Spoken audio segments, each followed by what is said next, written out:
Welcome to The Explainer. Today, we're diving into Burton Malkiel's classic, A Random Walk Down Wall Street. And it's built on this pretty radical idea. What if the absolute smartest way to invest is to just admit you can't outsmart anyone? We're going to explore why trying to find that one winning stock is, for pretty much all of us, a total loser's game.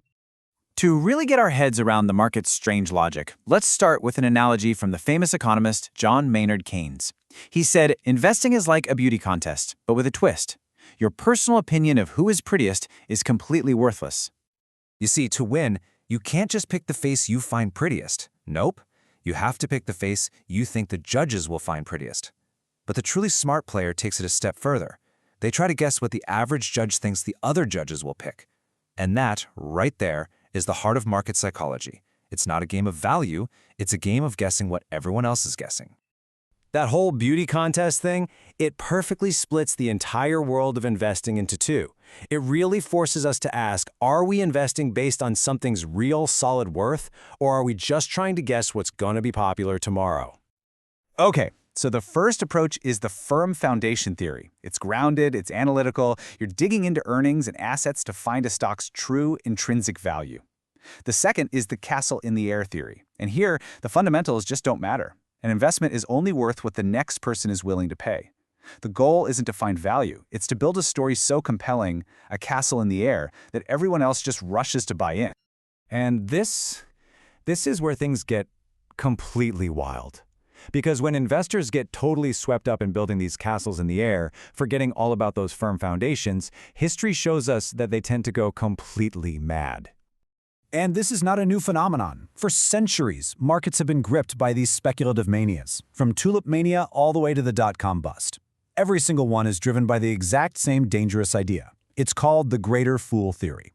You know an asset is overpriced, but you buy it anyway, confident that a greater fool will come along and buy it from you for even more. The absurdity of it all really hits a peak with a quote like this from the South Sea bubble. People were so desperate to get rich that they literally threw money at a company whose business plan was a complete secret.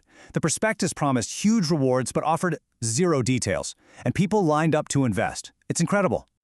The stories from these bubbles are just legendary. During the Dutch tulip mania, a sailor was reportedly jailed for eating a rare tulip bulb because he mistook it for an onion. He literally ate the price of a small house for lunch. Now, these tales are amusing, but they all share a common ending. The castles in the air collapse, and fortunes just vanish overnight. Okay, so we know the average person can get caught up in the madness. But surely the professionals, right? The expert fund managers with their fancy degrees and powerful computers, they can see through this and consistently come out ahead, right? Well, let's see. Not so fast. Even the experts get sucked in. During the dot-com bubble, one of the most famous analysts on Wall Street basically said the old rules don't apply anymore. He argued that we were in a new economy and the traditional ways of valuing companies were totally obsolete. This kind of talk just poured gasoline on the fire. But here's what the data shows, year after year. For all their research and all their expertise, the vast majority of professional fund managers fail to outperform a simple market index like the S&P 500. They charge high fees for the promise of beating the market, but in the long run, the market almost always beats them. Malkiel explains this perfectly with a coin-flipping contest. Just imagine, you start with 1,000 people. After one round, about 500 will have flipped heads. After 2 rounds, 250. You keep going, and after 7 rounds, you'll have about 8 people who flipped heads every single time. We call them coin-flipping geniuses, but it's just pure, predictable, random chance. In the same way, the few fund managers who do beat the market are often just the lucky ones. So, if the market can be irrational, and even the experts can't beat it, where does that leave us? Well, the problem gets even deeper, because you know what? It's wired directly into our own brains. So let's do a quick mental exercise. Think about that question for a second. Are you above average, average, or below average at getting along with people? Be honest with yourself.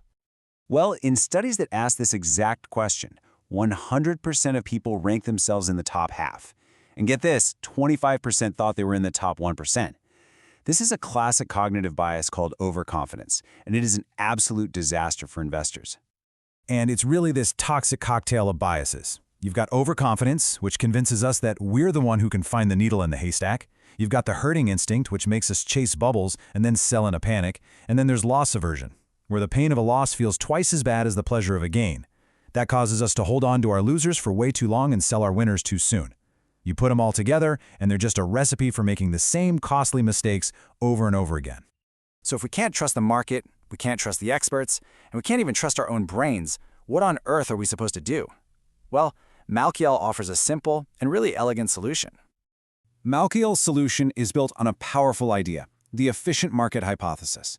Put simply, it says the market is incredibly fast. By the time you read some good news about a company, millions of other investors have too, and the price has already shot up.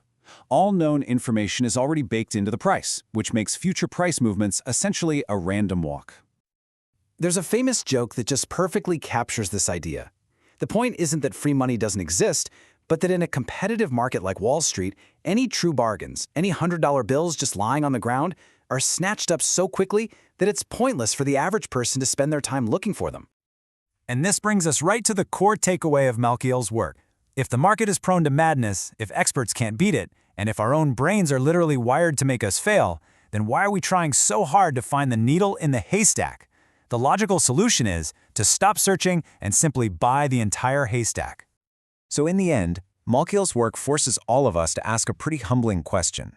Are we trying to win a game that, for most of us, is fundamentally unwinnable?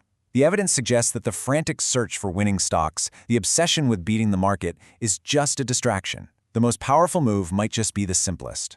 Accept that the path of the market is a random walk. Stop trying to predict it, and just walk along with it.